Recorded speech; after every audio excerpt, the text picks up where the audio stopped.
So student, आज हम लेकर आ गए हैं आप लोगों के सामने एग्रीकल्चर एंटोमोलॉजी के इंपॉर्टेंट क्वेश्चन जो आपसे हर बार पूछे जाते हैं।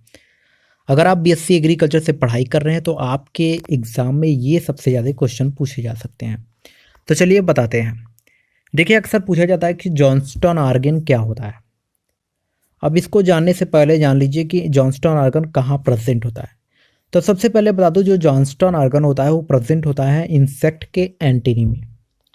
अब आप जानते हैं कि इंसेक्ट के जो एंटीनी होते हैं वो कितने पार्ट में होते हैं। वो 3 पार्ट में होते हैं।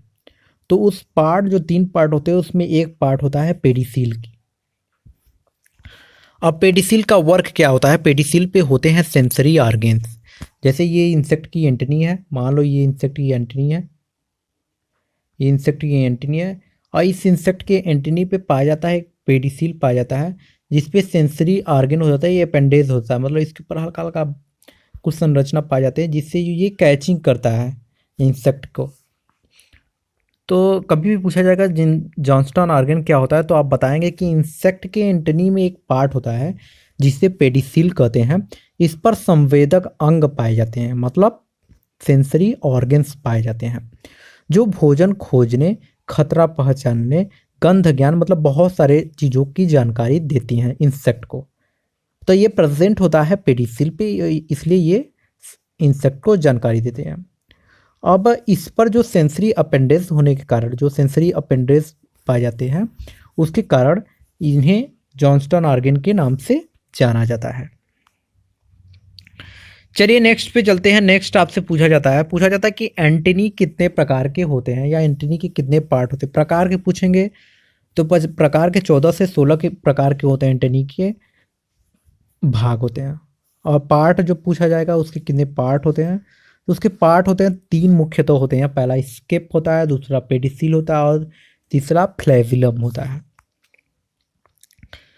चलिए नेक्स्ट पूछा जाता है कि एंटीकोगुलेंट क्या होता है। तो एंटीकोगुलेंट अक्सर पूछा जाता है, तो बता दूं, जब इंसेक्ट रक्त को चूसते हैं, जब इंसेक्ट रक्त को चूसते हैं, जैसे मच्छर रक्त को चूसता है ना, सकिंग टाइप का होता है इंसेक्ट, तो चूसते हैं तो रक्त ना जमे। जब चूसते हैं तो हमारा इंसेक्ट तुरंत जम जाता है, जमे न, इसके लिए क्या करते हैं, इंसेक्ट अपने मुंह से लार निकालता है। तो जब ये लार निकालता है तो यही क्रिया क्या कहलाता है, एंटीगुलेंट कहलाता है। अगला नेक्स्ट आपसे पूछा जाता है कि थोरेक्स के कितने पार्ट होते हैं। तो बता दूं, थोरेक्स के जो पार्ट होते हैं वो 3 होते हैं। कितने पार्ट होते हैं? 3 होते हैं। Prothorax, metathorax and prothorax, मेसोथोरेक्स and metathorax. ये 3 पार्ट होते हैं इंसेक्ट के। चलिए नेक्स्ट आपसे पूछा जाता है कि जो कि पूछा जाता है अधिकतर, कि टर्गम और नोटम क्या होते हैं। तो टर्गम और नोटम किसे कहते हैं? तो ध्यान दीजिए, इंसेक्ट के डॉर्सल सरफेस, इंसेक्ट के डॉर्सल सरफेस को क्या कहते हैं, टर्गम कहते हैं या नोटम कहते हैं। वही पूछ लिया जाता है आपसे कि प्लूरा क्या होता है, या प्लूरा किसे कहते हैं।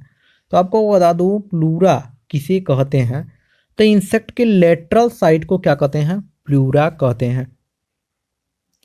अगला नेक्स्ट आपसे पूछा जाता है कि स्टर्नम किसे कहते हैं। तो ध्यान दीजिएगा, स्टर्नम के बारे में जब भी पूछा जाए तो बताइएगा कि इंसेक्ट के वेंट्रल साइड को ही स्टर्नम कहते हैं। अगर आप बीएससी में, तो आपसे 2 नंबर से लेकर 4 नंबर के क्वेश्चन पूछे जा सकते हैं। स्टर्नम, टर्गम, नोटम अक्सर पूछे जाते हैं 2 नंबर के क्वेश्चन।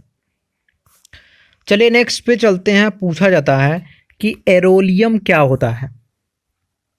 तो आपको बता दो, एरोलियम प्रीटार्सस इंसेक्ट लेग का एक पार्ट है।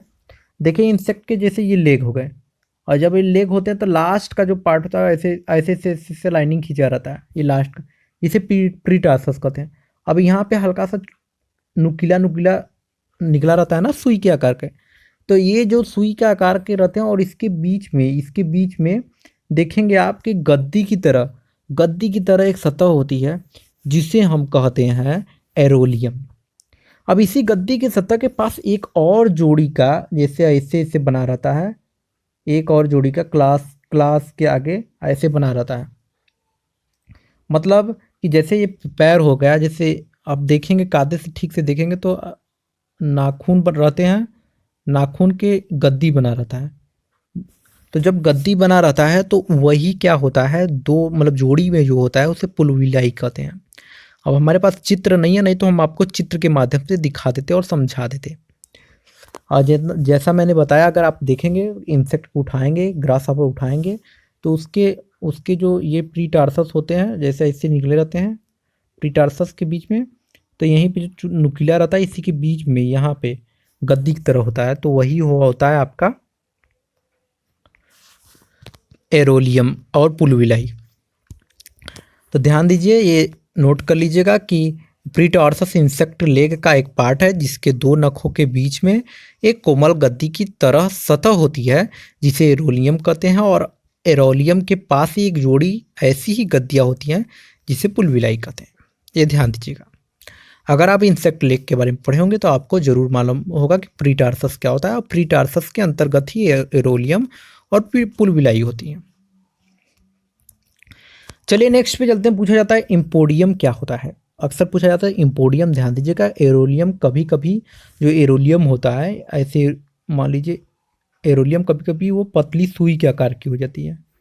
एरोलियम क्या होता है, प्रीटार्सस के पास ही होता है, तो वही क्या होता है कभी कभी सुई के आकार की हो जाती है और परिवर्तन हो जाती है, उसका सुई के आकार में मॉडिफाइड हो जाता है, तो उसे ही एम्पोडियम कहते हैं, और उस स्थिति में उसे ही इम्पोडियम कहते हैं। चलिए नेक्स्ट चलते हैं। नेक्स्ट पूछा जाता है आपसे कि न्यूरेशन किसे कहते हैं। तो आपको बता दूं, इंसेक्ट के संपूर्ण शिरा तंत्र को शिरा विन्यास या न्यूरेशन कहते हैं। आप देखते होंगे कि इंसेक्ट के संपूर्ण शिरा विन्यास मतलब इंसेक्ट का जो विंग्स होता है उसमें कई ठो शिरा विन्यास बने रहते हैं, जैसे कई ठो रहते हैं ना, तो इसे ही शिरा विन्यास कहते हैं, और इसे शिरा विन्यास भी कहते हैं और न्यूरेशन भी कहते हैं। क्या कहते हैं, न्यूरेशन भी कहते हैं। चलिए नेक्स्ट आपसे पूछा जाता है कि फैट बॉडीज क्या होती है। तो आपको बता दो, टिड्डे की देह गुहा में सफ़ेद व पीले रंग के अनियमित गुच्छे इधर उधर काफ़ी संख्या में मिलते हैं। ये ही क्या कहलाते हैं, वसा पिंड कहलाते हैं। मतलब इंसेक्ट के जो शरीर होते हैं, देह गुहा होता है, उसमें बहुत सारे जो सफ़ेद व पीले रंग के अनियमित गुच्छे इधर उधर क्या करते हैं, मिलते हैं, जिन्हें हम फैट बॉडीज कहते हैं। अगला आपसे पूछा जाता है कि बताइए कि इंस्पिरेशन क्या होता है। आप जब भी ऑक्सीजन लेते हैं, शरीर में खींचते हैं, वो इंस्पिरेशन होता है, और जब हम ऑक्सीजन निकालते हैं और वो ऑक्सीजन नहीं रहता, उसके साथ कार्बन डाइऑक्साइड रहता है, जब निकालते हैं तो उसे हम कहते हैं एक्सपीरेशन कहते हैं।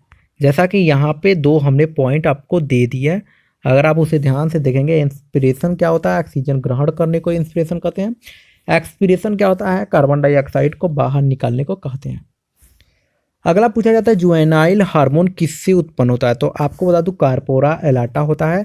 जुवेनाइल हार्मोन का वर्क ये होता है कि ये जैसे इंसेक्ट के बाद एक निफ होता है या लार्वा होता है, तो लार्वा और निफ को प्यूपा में या एडल्ट में कन्वर्ट करने के लिए एक प्रकार की हार्मोन उसमें उत्सर्जित होती है या निकलती रहती है, सिक्रेट होती है, जिसकी वजह से वह उस कंडीशन में कन्वर्ट होता है, वो चला जाता है एडल्ट या प्यूपा कन्वर्ट होता है। तो यह हार्मोन की वजह से होता है, तो उस हार्मोन को क्या कहते हैं, किशोर हार्मोन या जुवेनाइल हार्मोन कहते हैं। अगला पूछा जाता है कि विविपैरिटी क्या होता है। तो आपको बता दूं, इंसेक्ट की बात करें जब विविपैरिटी का, फ्रूट में भी विविपैरिटी होता है और इंसेक्ट में भी होता है। जैसे कोई फ्रूट हो गया, अब इसमें भी विविपैरिटी होगा, तो क्या होगा कि ये बिना जमीन की सतह से मिले इसके अंदर प्लांटिंग होने लगेगा, मतलब इसके अंदर से पेड़ निकलने लगेंगे या पौधे निकलने लगेंगे, तो उसे विविपैरिटी होता कहा जाता है। और सेकेंड बात कि ये फ्रूट के अंदर ही हो जाता है। और सेकेंड बात, जब इंसेक्ट की बात करेंगे, इंसेक्ट में विविपैरिटी, तो ये बिना भ्रूण के ये अपने शरीर से लार्वा और निफ उत्पन्न करते हैं, मतलब पैदा करने लगे। अगर लार्वा या निफ अगर अपने शरीर से उत्पन्न करने लगे तो उसे ही कहा जाता है विविपैरिटी। चलिए नेक्स्ट पे चलते हैं। नेक्स्ट आपको बताते हैं। नेक्स्ट आपसे पूछा जाता है कि कनिबिलिज्म क्या होता है। आप देखते हैं कि क्या होता है कि जब कीटों की अधिकता होने पर, जब कीट बहुत ज़्यादा हो जाते हैं, उसकी अधिकता होने पर क्या होता है कि ये अपने ही जाति के इंसेक्ट को खाने लगते हैं। अगर आप देखेंगे तो आप देखेंगे ग्राम पोड बोरर, क्या ग्राम पोड बोरर, इसका अगर साइंटिफिक नेम जाने तो हेलिकोवर्पा अर्मीज़ेरा होता है, यही सब होता है। तो स्टूडेंट हमने आपको बता दिया एंटोमोलॉजी के इंपॉर्टेंट क्वेश्चन जो कि आपके पेपर्स में पूछे जा सकते हैं और डेली भी लेकर आऊँगा मैं एंटोमोलॉजी के क्वेश्चन। तो अगर आप चैनल पे नए हैं तो सबसे पहले सब्सक्राइब कर लीजिए और कमेंट्स करके हमें बताइए कि आज का वीडियो कैसा लगा, क्योंकि अगर आप कमेंट्स नहीं करते तो हमें मोटिवेट नहीं होता है और हम वीडियो बनाने का इच्छा नहीं करता है।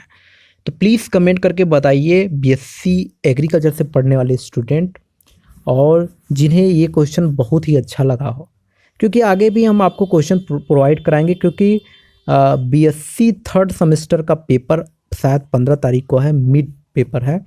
तो आप ध्यान दीजिएगा, आपको भी प्रोवाइड कराया जाएगा। आप अपने क्वेश्चन टाइप करिए, हम आपको प्रोवाइड जरूर कराएंगे। तो चलिए मिलेंगे एक नेक्स्ट वीडियो में, तब तक के लिए बहुत बहुत धन्यवाद। और ऐसे ही आप वीडियो हमारे देखते रहिए और कमेंट्स करके हमें जवाब देते रहिए।